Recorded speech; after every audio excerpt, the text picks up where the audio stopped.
Donc il y a 18 mois, nous adoptions ici donc, une convention avec les éco-organismes Citeo et Alco dans le cadre de leur responsabilité élargie des producteurs pour la gestion des petits déchets dans notre ville ainsi que des mégots.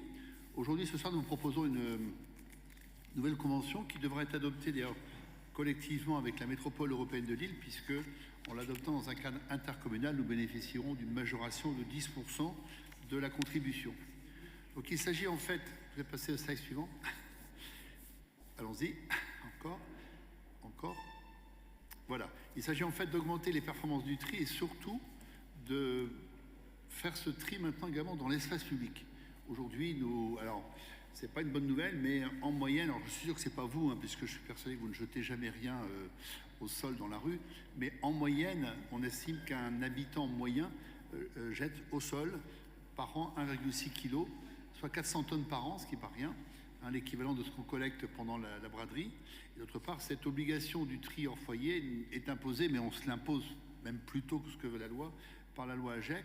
Et donc, il y avait donc une belle opportunité, effectivement, de faire un appel à projet Citeo, ce qui n'est pas rien, puisque, par exemple, sur le premier appel Citeo, avec lequel nous finançons un certain nombre d'actions de nettoyage et de collecte, on bénéficie près d'1 million d'euros par an, et que dans le cas présent, il s'agit d'obtenir une aide de 250 000 euros, finalement, financée par les producteurs de déchets qui contribuent ainsi à leur tri sélectif.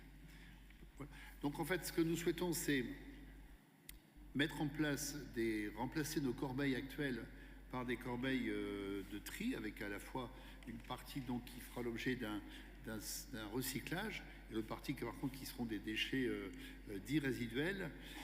Alors, on ne fera pas sur l'ensemble de la rue pour commencer de toutes les rues, mais on ciblera bien sûr les endroits où on a le plus de déchets, on optimisera bien le maillage et les choses se feront progressivement.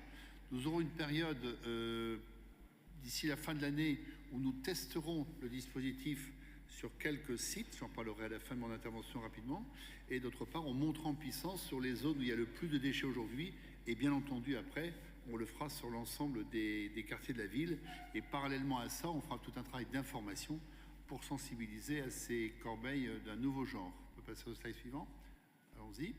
Voilà, donc en fait on le démarrera sur 4 secteurs de la ville, bien sûr l'hypercentre où pratiquement plus de 60% des déchets au sol se retrouvent dans cette ville, et ensuite on le fera également sur des quartiers autour de la Citadelle et sur Vauban, ainsi que sur Oisem, Moulins, et bien sûr après nous le développerons sur l'ensemble des autres quartiers. Donc ça va permettre de remplacer 650 de nos corbeilles, slide avant s'il vous plaît, de remplacer 650 corbeilles sur les plus de 2000 que nous avons sur la ville de Lille, et en particulier donc de les installer fortement dans les parcs et jardins, et nous installerons également ces points de tri donc double flux. On peut passer au slide suivant. Voilà, alors, ça n'est pas le modèle forcément qui sera adopté, c'est celui qu'on va utiliser pour l'expérimentation, puisqu'il y aura bien sûr l'an prochain un appel à projet, enfin un projet pour acheter le matériel, mais le principe est celui-ci, soit de corbeilles regroupées avec celles en jaune que vous voyez avec des réducteurs pour éviter les erreurs de tri, donc qui permettent de mettre la canette, le paquet de biscuits, enfin tout ce que vous voulez mettre qui soit recyclable, et puis par contre celui sans réducteur qui lui collectera les déchets non recyclables. L'idée sera donc, et en fait on se rend compte que par ce biais-là on sera probablement en capacité à la fin de l'expérimentation de récolter au moins 250 à 300 tonnes de déchets recyclables en tri hors foyer. Dernier slide. Alors, on va donc commencer, je vous l'ai dit, tester dès la fin de cette année sur 3 sites qui sont ceux où on trouve le plus de déchets.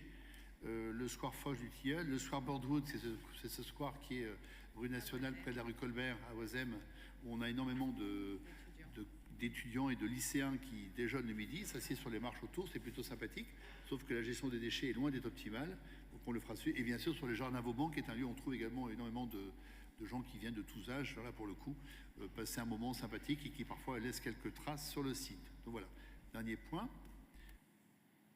L'échéancier, je vous passe les grandes lignes. On teste donc en fin d'année. La MEL va voter également. Nous signerons une convention avec la MEL qui va collecter les fonds pour les communes candidates. À ce jour, d'après mes informations, il y aurait une vingtaine de communes sur la MEL qui participeraient à cette candidature. Nous passerons un nouveau marché du mobilier urbain en juillet 2026. C'est pour ça que je vous dis que les corbeilles que je vous ai montrées, ce n'est pas forcément celles que nous aurons, mais le principe en sera celui-ci. Et l'ensemble sera déployé au cours de l'année 2026. Et ensuite, on le déploiera en 27-28 sur l'ensemble des quartiers lillois, donc essentiellement dans les espaces publics les plus fréquentés. Voilà. J'en ai terminé sur ce petit dossier, mais important dans notre quotidien et qui contribue bien effectivement à la part que nous jouons dans la collecte des déchets et le recyclage. Merci beaucoup, Monsieur Richir.